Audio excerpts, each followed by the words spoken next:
एक सोसाइटी के फ्लैट का दरवाजा खटखटाया जाता है। अंदर से एक बुजुर्ग महिला दरवाजा खोलती है और जैसे ही सामने देखती है तो उसका छोटा बेटा सामने खड़ा हुआ था, जो कि काफी ज्यादा दयनीय हालत में था। यानी कि उसके फटे पुराने मैले कुचले कपड़े थे और देखने से लग रहा था कि मानो वह भीख मांगा करता हो। अब इसके बाद वो बुजुर्ग महिला पूछने लगती है कि हाँ बताओ, यहाँ पर क्यों आए हो। तो उसके बाद वह रो रो कर अपनी माँ से माफी मांगता है और कहता है कि भैया से कहकर मेरी मदद करवा दो। लेकिन जो माँ होती है वह उससे साफ साफ मना कर देती है और धक्के देकर उसे वहां से निकाल देती है। यह जहां पर जो लड़का होता है वह वहां से वापस तो लौट जाता है, लेकिन उसकी आंखों में आंसू होते हैं और वो काफी ज्यादा इस बात से पछता रहा था। कौन थी वह माँ जो अपने छोटे बेटे को इस तरह से अपने बड़े बेटे के घर से धक्के देकर निकाल रही थी, और क्या कारण था इन सबके पीछे? पूरी सच्चाई के बारे में जानने के लिए वीडियो को अंत तक जरूर देखें। नमस्कार दोस्तों, मेरा नाम है जीतू और आप लोग देख रहे हैं ब्रेंडमैन चैनल। वीडियो को ज्यादा से ज्यादा शेयर करें और चैनल को सब्सक्राइब करना ना भूलें ताकि मेरा हौसला बढ़ता रहे। झारखंड के रांची के अंदर एक परिवार रहा करता है। परिवार के अंदर माँ है और उसके दो बेटे हैं। एक बेटे का नाम सतीश होता है जिसकी शादी हो चुकी है और उसकी पत्नी का नाम है अंजलि। दूसरा जो छोटा बेटा होता है उसका नाम मुकेश होता है और मुकेश अभी अपनी पढ़ाई लिखाई कर रहा है। जो बड़ा बेटा सतीश है वह शादी करने के बाद अच्छे से पैसे कमाया करता है और उन पैसों से अपने घर का जीवन बसर किया करता है। यानी कि घर में किसी भी सामान की जरूरत होती है तो वह उन सभी जिम्मेवारियों को अपने कंधों पर उठा रहा है, यानी कि करता धरता वही है। उसका जो छोटा भाई मुकेश होता है उसको पढ़ाई लिखाई के लिए जितने भी पैसे चाहिए होते हैं वो सारे पैसे वो उसे दिया करता है और एक बार भी नहीं पूछा करता कि भैया छोटे इतने पैसे कहाँ खर्च हो रहे हैं। सब कुछ अच्छी तरह से चल रहा था। छोटा भाई पूरी मौज में था क्योंकि बड़ा भाई उसके कहे अनुसार उसे उतने ही पैसे दे दिया करता था। लेकिन तभी यहाँ पर जो बड़ा भाई होता है वह एक दिन अपनी माँ से जिक्र करता है कि माँ अब क्यों ना हम छोटे की शादी कर लेते हैं। अब इस बात को सुनकर जो माँ होती है वो कहती है कि हाँ बेटा, कह तो तुम ठीक रहे हो, क्योंकि अक्सर दिन के समय में माँ घर पर अकेली रहा करती थी और दिन के समय काफी डर रहा करता था इस बात का, क्योंकि दोनों बड़े जो बेटा बहू थे वह बाहर नौकरी किया करते थे और नौकरी करने के बाद वापस शाम को यहीं पर लौटा करते थे। और ये भी उनके लिए एक समस्या थी क्योंकि उनकी नौकरी यहाँ से काफी ज्यादा दूर थी और आने जाने में काफी समय लगा करता था। तो इसी वजह से वो लोग सोचते हैं कि छोटे की शादी कर लेते हैं और शादी होने के बाद घर के अंदर एक और महिला आ जाएगी और दोनों का मन लगा रहेगा। ऐसा ही सोचकर जब परिवार में ये बातें चलती हैं तो ये बातें मुकेश को भी पता चलती हैं। लेकिन जैसे सामने मुकेश की ये बात आती है तो वह एकदम से अपने बड़े भाई से कहता है कि भैया मैंने ना लड़की देख रखी है और मैं उससे प्यार किया करता हूं। अब इस बात को सुनकर बड़े भाई को एकदम से झटका सा लगता है, क्योंकि अब तक वह एक पिता का फर्ज निभा रहा था, लेकिन छोटे भाई ने उसको बिना बताए किसी लड़की को पसंद कर लिया है और यह हक भी उसके हाथ से छीन लिया है। लेकिन फिर वह सोचता है कि कोई बात नहीं, मुझे क्या उसके साथ रहना है, इसी को तो रहना है, इसने पसंद कर ली है तो अच्छी बात है, जैसा ये कह रहा है उसी से इसकी शादी करा देते हैं। ऐसा सोचकर जो बड़ा भाई होता है वह यह बात अपने माँ को बताता है और कहता है कि छोटे ने पसंद कर ली है, उसी को देख लेते हैं। माँ भी पहले इस बात को सुनकर सदमे से में हो जाती है, लेकिन बड़ा भाई उसे समझा देता है, कहता है कि कोई बात नहीं माँ, उसी को तो साथ रहना है, हमें इससे क्या मतलब है। इस बात को सुनकर माँ भी इस बात के लिए मान जाती है और उसके बाद पूरा परिवार मिलकर उस लड़की को देखने के लिए वहां से उस घर पर चला जाता है जहां पर वो लड़की रहा करती थी। लड़की का नाम नेहा होता है और नेहा मुकेश के साथ कॉलेज में पढ़ा करती थी। अब मुकेश जो कि अच्छे से पैसे इधर उधर खर्च किया करता था और उसके पैसों को देखकर वह उसके पीछे लग चुकी थी और उससे प्यार का झांसा दे रही थी। अब जब परिवार उसे देखने के लिए जाता है तो यहाँ पर माँ को भी काफी ज्यादा तजुर्बा होता है और जो बड़ा भाई होता है उसे भी व्यक्तियों को पढ़ने का काफी ज्यादा तजुर्बा था, क्योंकि वह अपनी कंपनी में एचआर का काम किया करता था और उसे देखते ही लग जाता है कि शायद ये थोड़ी बहुत लालची है। अब यहाँ पर जब इस परिवार ने इस लड़की को देख लिया था और वापस से अपने घर जाते हैं तो जो माँ होती है वह अपने छोटे बेटे से मना करने लगती है, कहती है कि बेटा इस लड़की से शादी मत कर, ये बहुत ही बेकार और देखने से ही ये बिल्कुल भी अच्छी नहीं लग रही। अब इस बात को सुनकर यहाँ पर जो छोटा बेटा होता है वह नाराज हो जाता है, कहता है कि नहीं माँ, मैं इसे प्यार किया करता हूँ और इसके बिना मैं अपने जीवन की कल्पना भी नहीं कर सकता। अब इस बात को जब बड़ा भाई सुनता है तो वह अपनी माँ को समझाता है, कहता है कि माँ कोई बात नहीं, जब ये शादी करना चाहता है तो शादी कर लेने रहने दो, हमें कौन सा क्या करना है, शादी तो इसको ही करनी है और इसी को जीवन बिताना है। तो उसके बाद माँ मान जाती है और मानने के बाद जो माँ होती है वह उन दोनों की शादी करा देती है।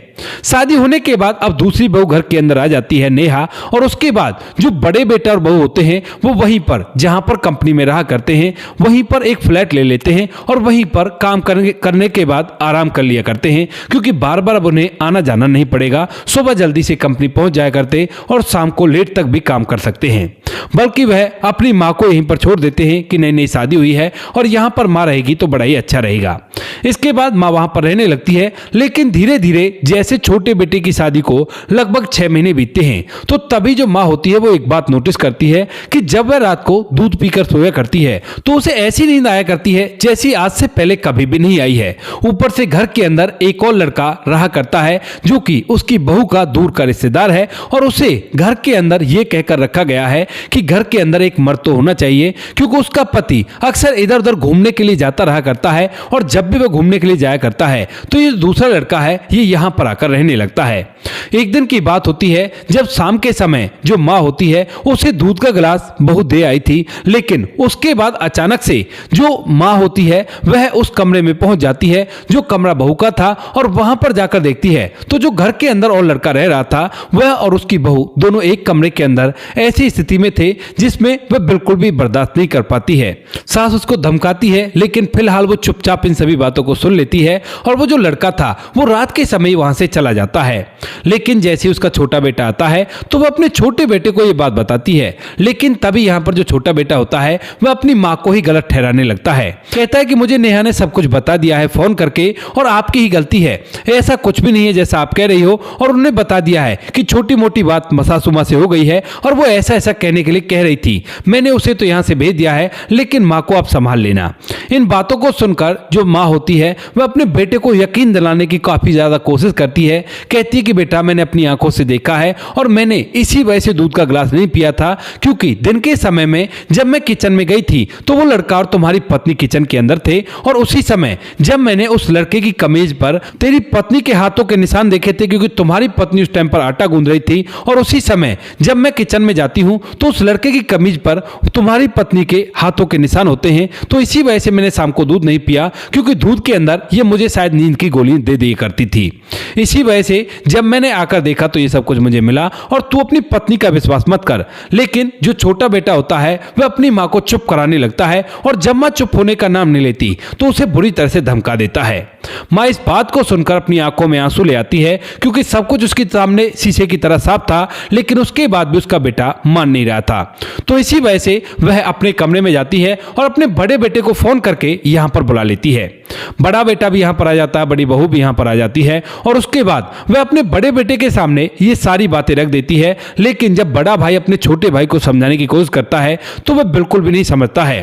अब तक जो बड़ा भाई था वही घर का खर्च चला रहा था, छोटा भाई तो केवल एंजॉय किया करता था और उसे जितने पैसे चाहिए थे वह अपने बड़े भाई से मांग लिया करता। लेकिन यहाँ पर जब बड़े भाई का कहा वो नहीं मानता है और कहता है कि माँ तो वैसे ही झूठ बोल रही है, ऐसा कुछ भी नहीं है, तो उसके बाद जो बड़ा भाई होता है वो कहता है कि ठीक है छोटे, अगर माँ झूठ बोल रही है तो माँ को क्यों ना हम अपने साथ ले जाएं और अपने साथ ही रख लें, तो ऐसा कर इस घर के अंदर अपनी पत्नी के साथ रहे और कोई भी दिक्कत नहीं है। इस बात को सुनकर यहाँ पर जो छोटा बेटा होता है वो कहता है कि ठीक है भैया, अगर ऐसी बात है तो अपने पास रख लो।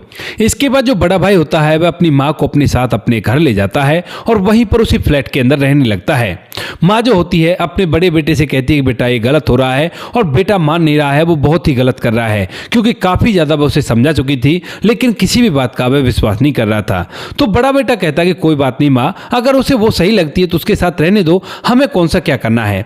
ऐसा कहकर वह माँ को अपने पास रखने लगता है। लेकिन धीरे धीरे जैसे इन बातों को लगभग 3 साल बीतते हैं तो 3 साल तक यहाँ पर बहुत कुछ बदल गया था। अब जो बड़ा भाई है उसने वो वाला घर, जो घर उनका पुश्तैनी था, वो अपने छोटे भाई को दे दिया है, क्योंकि जब माँ यहाँ पर रहने लगती है तो बड़ा भाई खर्चा नहीं भेजता है और इसी वजह से छोटा भाई लड़ाई करने के लिए उनके पास आ जाता है। तो उस समय पर माँ फिर से उसे समझाती है, लेकिन जो बड़ा भाई होता है वो कहता है कि देख छोटे, अब तक मैंने एक पिता की तरह तुम्हारी देखभाल की थी, लेकिन अब तुम्हें अपने आप ही सब कुछ करना होगा। और रही बात हिस्से की, तो मैं ना तुम्हें जितनी भी प्रॉपर्टी मेरे पिता की थी उससे भी सारी की सारी को तुम्हें दे रहा हूं, क्योंकि मुझे नहीं चाहिए उस पुश्तैनी घर में से कुछ भी, और वो तुम अपने नाम नाम रख लो। ऐसा कहकर जो बड़ा भाई होता है उस घर को उसके नाम करा देता है और कहता है कि देखो, जब तुम हमारी बात नहीं माना करते तो अपने जीवन को आराम से व्यतीत करो। इधर यहाँ पर जो बड़ा भाई होता है उसको भी एक लड़का हो चुका था और उस लड़के को पाकर दोनों पति पत्नी बड़े खुश होते हैं और अपनी माँ के साथ इस घर के अंदर रहा करते हैं।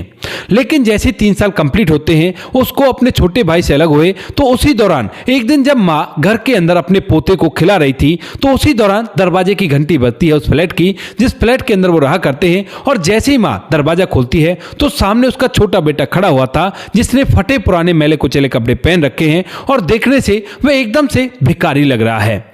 उसके बाद जो माँ होती है उसे देखते ही एकदम से गर्म हो जाती है और कहने लगती है कि क्या हुआ और किस वजह से तुम यहाँ पर आए हो।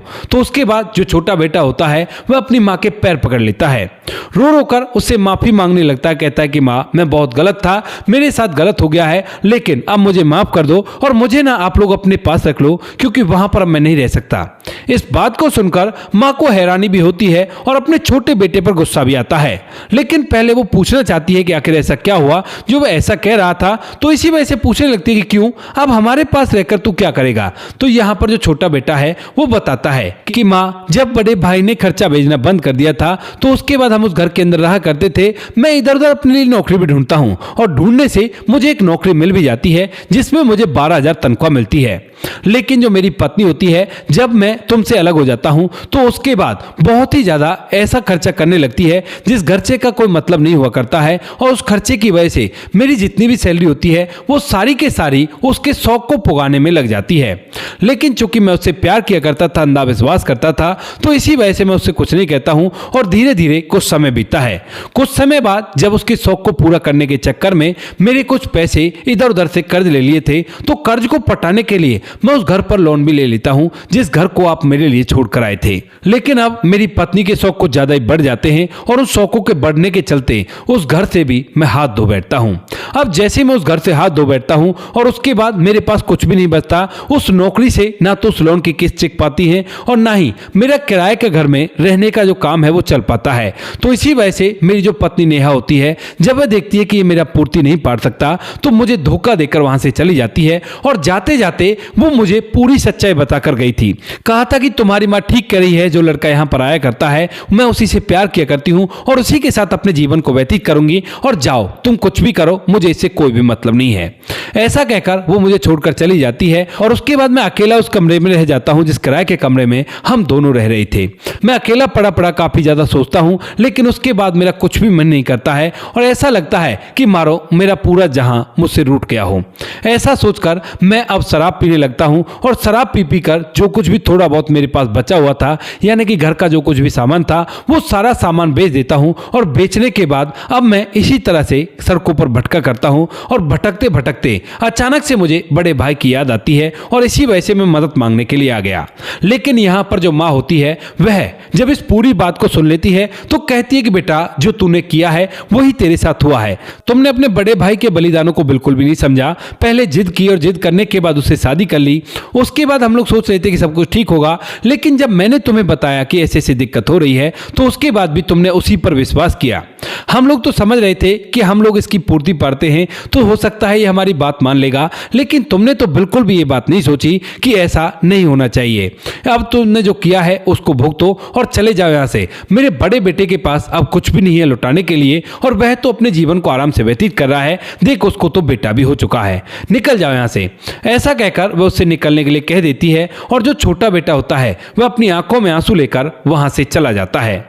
जब अपनी आंखों में आंसू लेकर वहां से जा रहा था तो पड़ोस के फ्लैट वाला एक व्यक्ति उसे देख लेता है और सोचने लगता है कि ये कौन है। जब शाम के समय दोनों पति पत्नी नौकरी से वापस लौटते हैं तो उसी दौरान जो पड़ोसी फ्लैट वाला होता है वह बड़े भाई सतीश को अपने पास बुलाता है और कहने लगता है कि यार, अभी अभी दिन के समय में तुम्हारे घर पर कोई इस तरह का व्यक्ति आया था और तुम्हारी माँ ने उसे धक्के देकर वहां से निकाल दिया और फिर वह रोता हुआ यहां से चला गया।